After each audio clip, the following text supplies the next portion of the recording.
Larry Holmes. Beating up everybody, 31 fights, beating Ernie Shavers, beating Kenny Norton. There became something called the White Hope era. Plowboys, Gandy dancers, ranchers, anyone of the right complexion who was 175 pounds or over was thought to be a challenger. BC heavyweight champion of the world, Larry Holmes. You remember the fight between Gerry Cooney and Larry Holmes, right? Come on, you must. It was only the biggest and most highly anticipated matchup of the early 80s. But do you remember the darker side of this contest?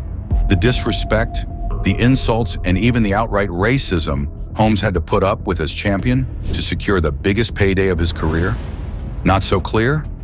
Then let's take a deeper look at the events leading up to it and remind ourselves of what went down as well as the role Cooney himself played in all the ugliness. History. Boom, perfect timing.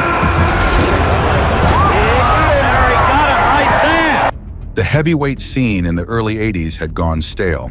Ali was finished, Tyson was yet to burst onto the scene, and skilled as he was, the boxing public were not particularly enamored of Larry Holmes, the dominant heavyweight who had stepped in to fill the void. They were ready for someone new, someone fresh, and let's just say it, for a large part of America, someone white. And then suddenly there was Gerry Cooney, a hulking brute of a man with Catholic Irish heritage, and white America had its new hero. Despite his relative lack of experience, Cooney's clash with Holmes became inevitable as he was feted as the new Great White Hope. The build-up to the fight quickly became hugely divisive as promoters pushed the racial element. But how much of this came from Cooney himself and his own personal racist views? Let's see. Larry Holmes was one of the last men to fight Muhammad Ali and was the only man to stop him. His fight against Ali was his 8th defense of the title he had taken from Ken Norton over 2 years before, and by the time of the Ali fight, against a former champion who was clearly way past his best, Holmes had already established himself as the dominant heavyweight in the post-Ali era.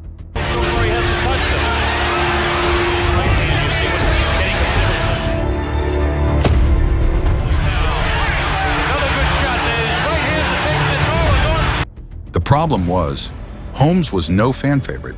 He wasn't helped by the quality of opposition he faced. He could only beat what was in front of him, and the standard of his opponents was far lower than boxing fans had grown accustomed to seeing in the previous decade during one of the golden eras of heavyweight boxing. That wasn't all, though. Holmes wasn't a particularly interesting champion, and compared to Ali, he had little charisma. As one boxing writer put it, Ali had a mouth that never stopped jabbering away, political significance, and sex appeal. Holmes lacked all three. But Holmes had another problem, too. He wasn't white. Remember, even in the early 1980s, the US was a country that was much more divided along racial lines than today, and the larger-than-life figure of Muhammad Ali had towered over boxing since his shock first win over Sonny Liston. Although he had plenty of fans, many others despised his brashness and his bravado, and they were happy to see the last of him. But Holmes wasn't the man they were hoping for. Yes, many white Americans yearned for a quieter, more humble champion. But more importantly, although not everyone would say it out loud, they wanted one with white skin. Enter Gerry Cooney. Cooney was brought up in a Catholic family with Irish roots and had been encouraged to take up boxing by his father. After a respectable but not stellar amateur career that ended with a record of 55-3, he turned pro and started making a name for himself by recording 9 knockouts in his first 10 outings. At 6'6" and with a big jab and a huge left hook, it was clear the kid had power, and this was something that served him well when he scored early knockout wins against Jimmy Young, and then Ron Lyle in his 23rd and 24th fights respectively. He was also a lefty who boxed in the orthodox stance, which gave him an even more powerful lead hand, although punches from his backhand were less effective. But after notching up these 2 marquee wins, he truly exploded into the public awareness when he defeated the still highly regarded former champion, Kenny Norton, by way of a first-round knockout in a fight that only lasted 54 seconds. Gerry Cooney had arrived. From that moment, Holmes and Cooney were set on a collision course because the public demanded it. People had seen how Cooney had dispatched of Norton, and they dreamed of seeing him do the same thing to Holmes, a champion they felt apathetic about at best. And so promoters and managers started working to put the fight on.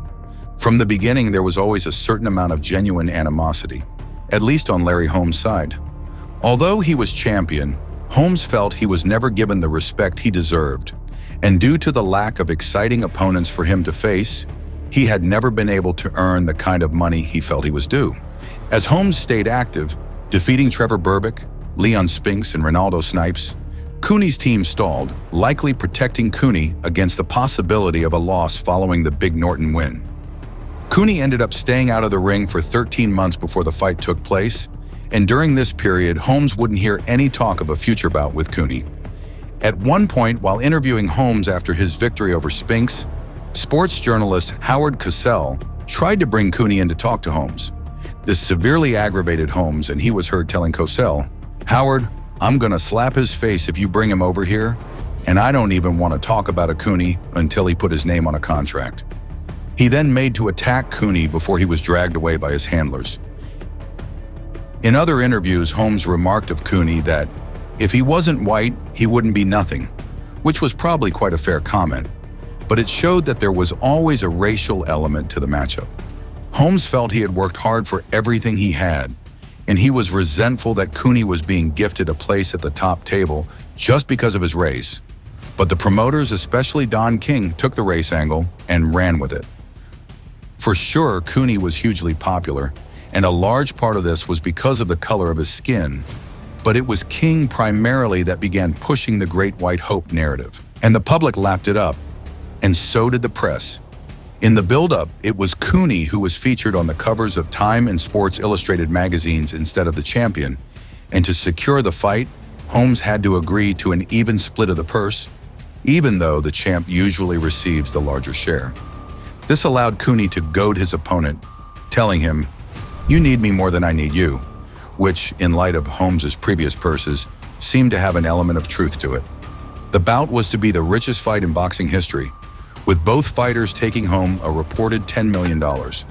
Despite the even split, it would still represent Holmes's biggest payday by far, so he had to swallow the taunts and simply consider the money. As the fight drew closer, the racial element to the clash became more overt. Members of Cooney's entourage were seen wearing t-shirts that read, "Not the white man, but the right man." And celebrities got involved too, with Sylvester Stallone seen socializing with Cooney and his team. Okay, nobody's saying that Stallone talking to Cooney necessarily had anything to do with race, but what about this? On the night, a direct telephone line to the White House was installed in Cooney's dressing room, so then President Ronald Reagan could call him to congratulate him after the fight should he win. No such line was installed in Holmes's changing room. In any case, the promotional tactics worked because excitement and anticipation reached fever pitch. On the night, the arena was packed out and millions more tuned in from 150 countries around the world to watch, setting records as one of the biggest closed-circuit television and pay-per-view events ever.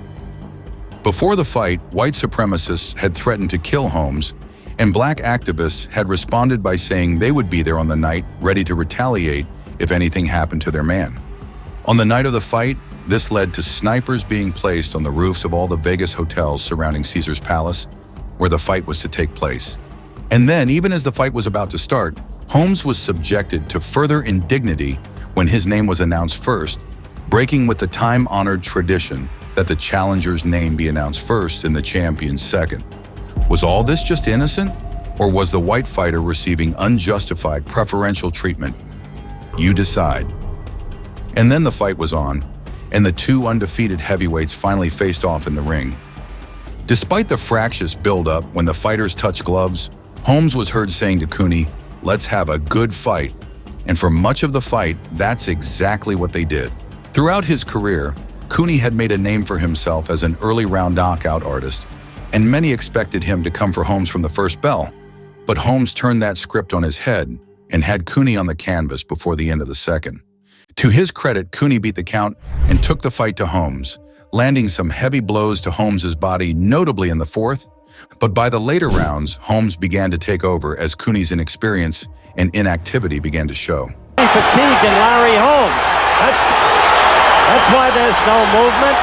Larry Holmes is in trouble. After fighting on gamely with a cut near one eye, Cooney's corner finally pulled him out near the end of the 13th as Holmes was moving in to close the show. And even then, the bias towards Cooney was apparent. Although to any neutral observer, Holmes was winning clearly, Cooney would still have been ahead on the judges' scorecards had he not been docked 3 points for low blows he threw in the later rounds before his corner saved him. After the fight, Cooney took the loss badly and broke down apologizing to his fans on the mic in the post-fight interview. He had clearly felt the full weight of all the pressure that had been placed on his shoulders, and he was never the same fighter again. Yes, he boxed on, but he only fought 5 more times in the next 8 years, retiring after back-to-back losses against Michael Spinks and then an aging George Foreman with a final record of 28-3, with 24 wins coming by way of knockout. In the following years, Cooney seemed to avoid fighting as much as he could. With the money he received from the Holmes fight, he was set for life and spent more time in nightclubs than in the training gym. Later, he spent more time battling an unhealthy relationship with alcohol than he did battling opponents in the ring. He seemed crushed psychologically, and despite the promise he showed in beating Young, Lyle, and Norton, he never came close to fulfilling his potential. The tragedy was that it could have been so different for him. After the string of eye-catching victories that led to the Holmes fight and his subsequent labeling as the Great White Hope, he was pushed into a fight he wasn't ready for. In truth, he was largely unknown and untested when he faced Holmes. Before that fight, he had knocked over most men who stood in front of him, so his heart, chin, and stamina had never been tested. While Holmes had remained busy, Cooney had been kept out of the ring because his handlers didn't want to risk a loss that would jeopardize their huge payday. So once the fight started, after Holmes had safely navigated the first few rounds, his superior experience and conditioning meant the fight became easier and easier for him the deeper it went. Interestingly, Holmes himself said that with maybe just 6 months more experience, Cooney would have made it a much harder fight and may even have been able to beat him. Holmes, who also faced the likes of Ernie Shavers, Ken Norton, and Mike Tyson in his career, rated Cooney as one of the biggest hitters he faced. Cooney too believed that with another couple of years of experience, he would have beaten Holmes, but as it was, he was never able to overcome the psychological scars he suffered that night to become the fighter he could have been. But was Cooney a racist? No. Although Don King promoted the fight along racial lines, and Holmes made comments that, while not outright racist, contained a racial element, Cooney never had any part in it. His Great White Hope label made him uncomfortable, and despite his team embracing it, he distanced himself from it. Cooney believed that a fight comes down to nothing more than the skill of the two boxers in the ring. They train, they face off, and they fight, and the best man emerges victorious at the end. It has nothing to do with race. Why should it? And for his part, Holmes didn't really play up to the racial aspect of the fight, rising above it and holding similar beliefs to Cooney about a boxing match having nothing to do with color. The boxers fight in the ring, and the pressure and all the noise come from outside. After the fight, the two boxers became lifelong friends, and they remain close to this day. And after sharing the ring in such a racially charged bout that was largely thrust upon them, perhaps that is the most fitting end to the story. What do you think? Should Holmes have been given more respect while he was active? At least he certainly has it now, long into his retirement. And do you think Cooney should have achieved more? Or was he just what we probably now call a hype job? We'd love to hear your thoughts about these questions or anything else in this video, so please let us know in the comments below. And if you liked the video, please don't forget to hit the like button and give us a follow before you leave to help us keep producing more boxing content like this for you in the future. See you in the next one.